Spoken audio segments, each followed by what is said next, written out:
नमस्कार। राजस्थान की तमाम फटाफट खबरों में आपका स्वागत है। राजस्थान की खबरों के लिए आपसे निवेदन की यदि आपने हमारे चैनल को सब्सक्राइब नहीं किया है तो कृपया करके राजस्थान की खबरों के लिए आपके अपने चैनल को सब्सक्राइब कर लें।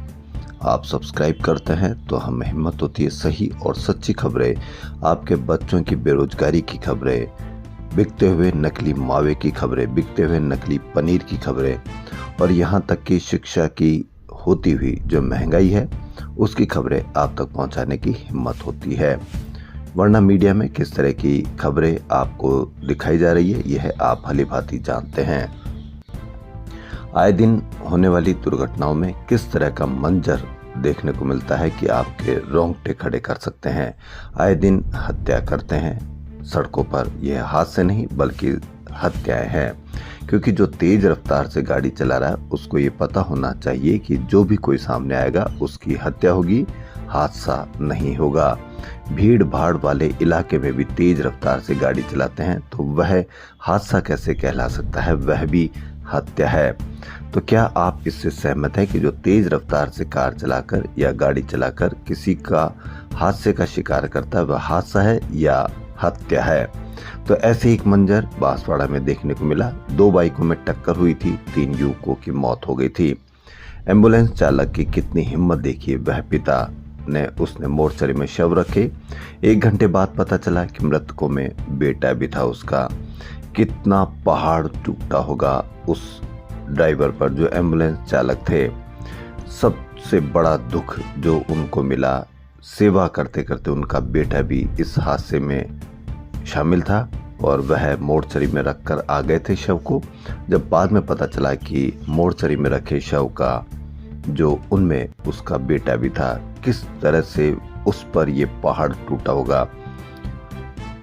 इसीलिए अभी भी वक्त है कि सड़कों पर रफ्तार थोड़ी धीरे रखें, वरना रोज हम किसी न किसी हादसे का नहीं बल्कि हत्या कर किसी न किसी परिवार को हम बर्बाद करते हैं।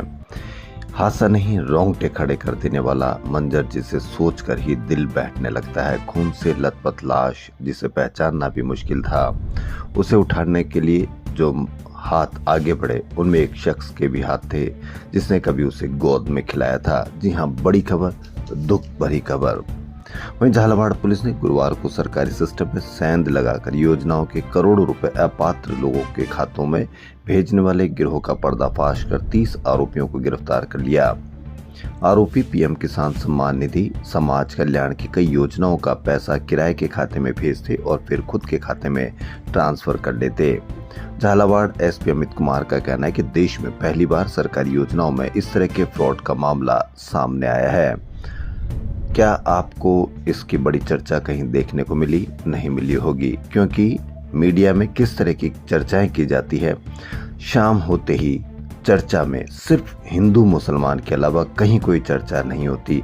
क्या आपको सिर्फ हिंदू मुसलमान की ही सबसे बड़ी समस्या नजर आती है, या आपको कहीं कोई नकली जो खबरें दिखा रहे हैं उसकी भी कोई समस्या नजर आती है? किस तरह से लोगों के मन में सिर्फ हिंदू मुसलमान भर दिया गया है मीडिया के द्वारा, यह आप अवश्य कमेंट करके बताएं। एमसीसी ने गुरुवार शाम अपनी वेबसाइट पर नोटिस जारी करके ऑल इंडिया कोटे और सभी स्टेट कोटे के तीसरे चरण की काउंसलिंग का शेड्यूल फिर बदला है। एमसीसी का तीसरे राउंड का सीट अलॉटमेंट जारी किया जा चुका है और इसकी कॉलेज रिपोर्टिंग तिथि 24 अक्टूबर से बढ़ाकर 1 नवंबर कर दी है। इसके बाद ऑल इंडिया कोटे से तीसरे राउंड तक के ज्वाइंट कैंडिडेट्स का डेटा राज्य स्तरीय काउंसलिंग बोर्ड्स को शेयर कर देगा। कोहली 17 साल में पहली बार लगातार 2 बार शून्य पर आउट हुए।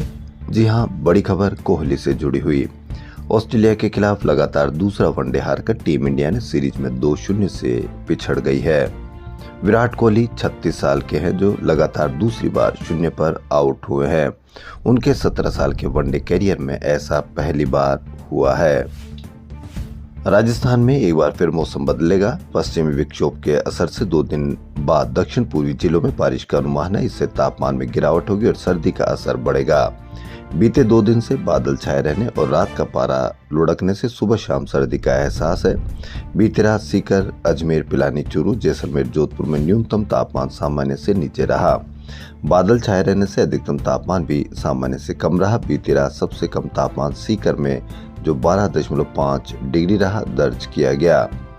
25 अक्टूबर से वेदर सिस्टम एक्टिव होने से पूर्वी और दक्षिण जिलों में मौसम बदलेगा। मौसम विभाग के निदेशक के अनुसार कोटा, उदयपुर में 26 से 28 अक्टूबर को बारिश भी हो सकती है। अधिकांश शहरों में न्यूनतम पारे में 1-2 डिग्री की गिरावट भी संभव है। दिवाली के ठीक बाद जयपुर एयरपोर्ट पर फ्लाइट का नया विंटर शेड्यूल 26 अक्टूबर से लागू होने जा रहा है। देश भर के एयरपोर्ट्स पर अक्टूबर के अंतिम रविवार से नया शेड्यूल लागू होता है। जयपुर एयरपोर्ट पर अब रोज कुल 65 की जगह 76 फ्लाइट संचालित होगी। इनमें 68 घरेलू और 8 अंतर्राष्ट्रीय उड़ानें शामिल है। इस बार यात्रियों को कुछ राहत और कुछ झटके दोनों मिलेंगे। राहत इसलिए क्योंकि जयपुर से मुंबई, दिल्ली और कई जगह नई फ्लाइट्स शुरू होगी। वहीं झटका इसलिए क्योंकि अमृतसर की फ्लाइट का संचालन बंद किया जाएगा। वहीं चंडीगढ़ की फ्लाइट्स में भी कटौती की जा सकती है। भास्कर की ये बड़ी खबर। राजस्थान के ज्यादातर जिलों के सरकारी अस्पतालों में अव्यवस्था, सेहत से जुड़ी सामग्री के टेंडर और संविदा भर्तियों में गड़बड़ी आए दिन सामने आती है। कफ सिरप से बच्चों की मौत एकदम ताजा मामला। ऐसा क्यों हो रहा है? भास्कर ने पड़ताल की तो सामने आया कि राजस्थान के 41 में से 22 जिलों में तैनात सीएमएचओ अयोग्य है। बिना प्रशासनिक अनुभव और वरिष्ठता के सीएमएचओ लगे हुए हैं। दवा खरीद घोटाले, नकली दवा जैसी समस्याओं को रोकने की जिम्मेदारी इन्हीं की होती है। पिछली 4 सरकारें नेताओं की मर्जी से सीएमएचओ लगा रही है। चिकित्सा एवं स्वास्थ्य विभाग के सर्कुलर के अनुसार नियुक्ति के लिए उप निदेशक या वरिष्ठ विशेषज्ञ होना जरूरी है। महिला पर्यटकों की सुरक्षा और सहायता के लिए पर्यटक स्थलों पर महिला सुरक्षा कर्मियों को तैनात किया गया है। राजस्थान के विभिन्न पर्यटक स्थलों पर महिला सुरक्षा कर्मियों को लगाया गया है। शिक्षा विभाग नई शिक्षा नीति को लेकर नया शैक्षिक सत्र अप्रैल में शुरू करवाना चाहता है। विभाग का कहना है कि 25 मार्च से पहले ही सभी वार्षिक परीक्षाएं करा ली जाए। शिक्षा विभाग ने दिसंबर में प्रस्तावित अर्धवार्षिक परीक्षा को अब 20 नवंबर से करवाने का निर्णय लिया है। वहीं 8वीं और 5वीं की बोर्ड परीक्षा भी इस बार मार्च माह में आयोजित की जाएगी। स्कूल भवनों पर ऊर्जा मंत्री राजस्थान ने ही उठाए सवाल। कहा, इन भवनों की स्वतंत्र जांच कराई जाए। बड़ी खबर होनी चाहिए, बड़ी चर्चा होनी चाहिए, ताकि जर्जर स्कूलों में जो हादसे का शिकार हुए थे बच्चे, उनके बाद में कहीं पर भी कितनी बड़ी चर्चाएं होती है, यह आप भली भांति जानते हैं। जी हां, ऊर्जा मंत्री ने सवाल उठाए स्कूलों भवनों पर। इन भवनों की स्वतंत्र जांच कराई जाए। समग्र शिक्षा अभियान के मार्फत बनाए गए स्कूल भवनों की गुणवत्ता पर मंत्री ने ही गंभीर सवाल उठाए। ऊर्जा मंत्री हीरालाल नागर ने इस संबंध में सीएम को पत्र लिखकर स्कूलों के घटिया निर्माण के लिए समसा की सिविल विंग को जिम्मेदार ठहराते हुए इसे भंग करने की सिफारिश की। उन्होंने मुख्यमंत्री को बिंदुवार गड़बड़ियां बताते हुए 5 साल में हुए निर्माण कार्यों की गुणवत्ता की जांच स्वतंत्र कमेटी से कराने, समसा की सिविल विंग भंग करके आगे से सिविल वर्क पीडब्ल्यूडी से कराने की मांग की है। ऊर्जा मंत्री ने सीएम को बताया कि विद्यालयों की छतों एवं फर्श की स्थिति दयनीय है। समग्र शिक्षा अभियान के अधिकारी एवं संविदकों को मिली भगत से बीएसआर से भी कम दर पर काम हो रहा है। छतें टपकने लगती है, फर्श उखड़ जाते हैं, कई विद्यालयों की छतें गिर चुकी है। ऐसे में कभी भी हादसे हो सकते हैं। हादसे होंगे तो उसमें किसी बड़े अधिकारी, बड़े प्रशासनिक नेताओं के बच्चे हादसे का शिकार नहीं होंगे। आम आदमी, गरीब आदमी के बच्चे शिकार होंगे। इससे सभी जो भी उनमें पढ़ते हैं, जिनके भी बच्चे पढ़ते हैं, उनसे निवेदन है कि यदि आपको ऐसा लगता है कि स्कूल जर्जर है तो आप उसकी तुरंत शिकायत करें, ताकि आपके बच्चे हादसे का शिकार होने से बचे। नाहरगढ़ स्थित जयपुर वैक्स म्यूजियम में महावीर चक्र से सम्मानित ब्रिगेडियर सवाई भवानी सिंह की वैक्स प्रतिमा का अनावरण किया गया। उप मुख्यमंत्री दिया कुमारी ने अपने पिता की वैक्स प्रतिमा का लोकार्पण कर उन्हें ट्रिब्यूट दिया। यह समारोह महाराजा भवानी सिंह की जन्म जयंती के अवसर पर आयोजित किया गया। भास्कर की एक और बड़ी खबर। ऑनलाइन ड्राइविंग लाइसेंस बनवाना इन दिनों लोगों के लिए चुनौती बन गया। आवेदन प्रक्रिया के दौरान रिलेशन नेम वाले कॉलम में अपने आप ही घर का पता भरा जा रहा है। पिछले 6 दिनों से यह तकनीकी गड़बड़ी बनी है, जिससे आवेदकों को काफी परेशानी झेलनी पड़ती है। पिछले 4 दिनों से त्योहारी छुट्टियों के कारण शिकायतों पर ध्यान नहीं दिया जा सका। 1100 विद्यार्थियों ने मिलकर एक स्वर में वंदे मातरम की प्रस्तुति दी। मौका था इंडियाज गॉट टैलेंट कार्यक्रम में सीकर स्थित प्रिंस एकेडमी स्कूल और प्रिंस लोटस वैल्यू के विद्यार्थियों की प्रस्तुति का। शिक्षा विभाग अगले साल 1 अप्रैल से नया शैक्षणिक सत्र शुरू करने की तैयारी कर रहा है। ऐसे में बोर्ड और वार्षिक परीक्षाएं फरवरी-मार्च 2026 में आयोजित होने की संभावना है। इसी दौरान प्रतियोगी परीक्षाओं के कार्यक्रम घोषित होने पर शिक्षक संगठनों ने विरोध जताया है। शिक्षकों का कहना है कि इन महीनों में वे बोर्ड और वार्षिक परीक्षा के आयोजन, मूल्यांकन और परिणाम तैयार करने में व्यस्त रहेंगे। अगर इसी दौरान उनकी ड्यूटी प्रतियोगी परीक्षाओं में लगाई गई तो इससे मूल्यांकन कार्य प्रभावित होगा और नए सत्र का समय पर शुरू करने की योजना को झटका लग सकता है। राजस्थान प्राथमिक एवं माध्यमिक शिक्षक संघ ने शिक्षा मंत्री और शिक्षा सचिव को पत्र लिखकर फरवरी-मार्च में कोई भी प्रतियोगी परीक्षा आयोजित न करने की मांग की है। संघ के प्रदेश अध्यक्ष विपिन प्रकाश शर्मा ने कहा कि मार्च में शिक्षक बोर्ड परीक्षाओं के संचालन और उत्तर पुस्तिकाओं के मूल्यांकन कार्य में व्यस्त रहेंगे। इस दौरान प्रतियोगी परीक्षाएं होने पर परिणाम तैयार करने में देरी होगी, जिससे विभाग की पूरी तैयारी प्रभावित हो सकती है। कांग्रेस पार्टी की ओर से राजस्थान में की गई जिला अध्यक्ष रायशुमारी पर और हर जिले में 6-6 के पैनल पर पहला महामंथन शुक्रवार यानी आज दिल्ली में होगा। इसको लेकर पीसीसी चीफ गोविंद सिंह डोटासरा, नेता प्रतिपक्ष टीकाराम जूली सहित कई नेता गुरुवार को दिल्ली रवाना हुए। पार्टी के संगठन सर्जन अभियान के तहत राजस्थान में जिला अध्यक्षों के चयन को लेकर केसी वेणुगोपाल शुक्रवार को प्रदेश के सभी 30 केंद्रीय पर्यवेक्षकों से 1-to-1 संवाद करेंगे। यह बैठक दिल्ली स्थित एआईसीसी मुख्यालय में सुबह 11 बजे से होगी। प्रदेश प्रभारी सुखजिंदर सिंह रंधावा, जूली डोटासरा के साथ भी रायशुमारी में आए नामों पर चर्चा होगी। जिला अध्यक्ष बनने की होड़ में दावेदार नेताओं ने भी दिल्ली में डेरा डाल रखा है। वहीं भीलवाड़ा में एसडीएम और पेट्रोल पंप कर्मियों के बीच हुए विवाद पर नेता प्रतिपक्ष टीकाराम जूली ने सवाल उठाए। उनका कहना है कि घटनाक्रम को लेकर सामने आए सीसीटीवी फुटेज और खबरों को देखकर ये मामला एसडीएम द्वारा पेट्रोल पंप कर्मियों के साथ बदसलूकी का भी लगता है।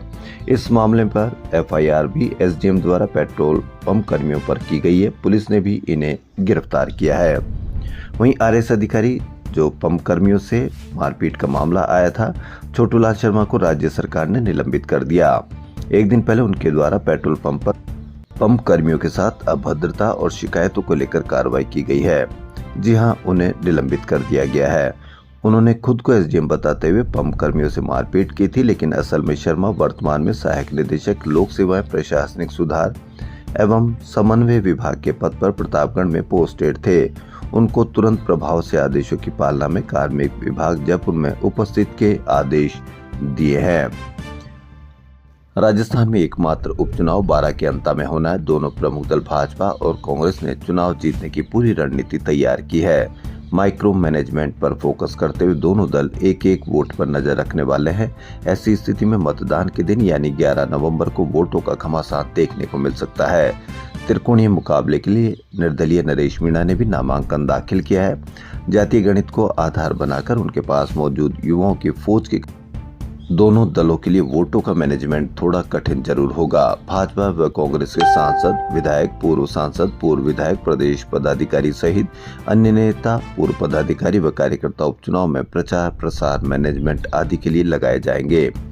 कांग्रेस प्रत्याशी की ओर से अलग अलग क्षेत्र, ब्लॉक आदि के लिए नेताओं व कार्यकर्ताओं की डिमांड की गई है। उनकी संख्या करीब 150 के आसपास है।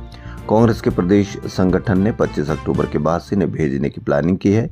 इनमें बड़े नेताओं से लेकर प्रदेश पदाधिकारी, विविध संगठनों के नेता व वार रूम मैनेजमेंट सहित विविध स्तर के कार्यकर्ता होंगे, जिनकी अंतः उपचुनाव के लिए ड्यूटी लगाई जा रही है। अलग अलग जातियों के नेताओं की डिमांड चुनाव में रहती आई है। ऐसे में अंतः उपचुनाव के लिए जातियों के समूह में वोटों को टर्न करने के लिए ऐसे नेताओं को भी भेजा जाएगा। मुख्यमंत्री भजनलाल शर्मा सहित भाजपा नेताओं ने गुरुवार को विद्याधर नगर स्थित स्मृति स्थल पहुंचकर पूर्व उपराष्ट्रपति व पूर्व मुख्यमंत्री स्वर्गीय भैरव सिंह शेखावत की जयंती पर पुष्प अर्पित कर श्रद्धांजलि दी गई। इस दौरान मीडिया से बात करते हुए मुख्यमंत्री ने कहा कि शेखावत ने राष्ट्रवाद की भावना से ओतप्रोत होकर देश व प्रदेश की मजबूती और जनसेवा के माध्यम से गरीब के उत्थान का कार्य किया। राजस्थान में 17 अक्टूबर तक एक माह चलाया गया शहर चलो अभियान अब तक के पट्टा अभियानों में सबसे फिसड्डी साबित हुआ। यह है भास्कर की बड़ी खबर। 2,25,000 आवेदनों में से सिर्फ 53,000 पट्टे ही जारी किए गए। यह सफलता सिर्फ 23.86% है, जो अब तक चले 4 अभियानों में सबसे कम है। हालांकि इस अभियान को एक बार दिवाली से पहले रोक दिया गया, लेकिन पेंडेंसी इतनी ज्यादा है कि इस अभियान को वापस शुरू करना पड़ेगा या निकायों में इसके फॉलोअप शिविर लगाने पड़ेंगे।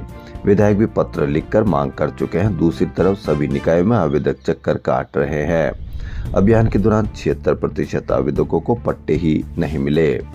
मतलब शहरी सेवा शिविर फिसड्डी साबित हुआ। 2.25 लाख लोगों ने पट्टे मांगे, दिए सिर्फ 23%। राजस्थान में होने वाले खेलो इंडिया यूनिवर्सिटी गेम्स यानी KIUG का फाइनल शेड्यूल जारी हो गया है। पहले 24 खेलों का आयोजन होना था, लेकिन अब 2 खेल आउट हो गए। अजमेर में होने वाला प्रदर्शनी खेल खो खो और बीकानेर में होने वाला वेट लिफ्टिंग गेम इस फाइनल सूची में शामिल नहीं किए गए हैं। जयपुर में अब कुल 11 खेलों का आयोजन होगा। इनमें से 7 खेलों एथलेटिक्स, बैडमिंटन, बास्केटबॉल, हॉकी, तैराकी, टेनिस और साइकिलिंग का आयोजन सवाई मानसिंह स्टेडियम में होगा। इसके अलावा निशानेबाजी और तीरंदाजी जगतपुरा में, फुटबॉल पूर्णिमा यूनिवर्सिटी में और मलखम्ब राजस्थान यूनिवर्सिटी में खेले जाएंगे।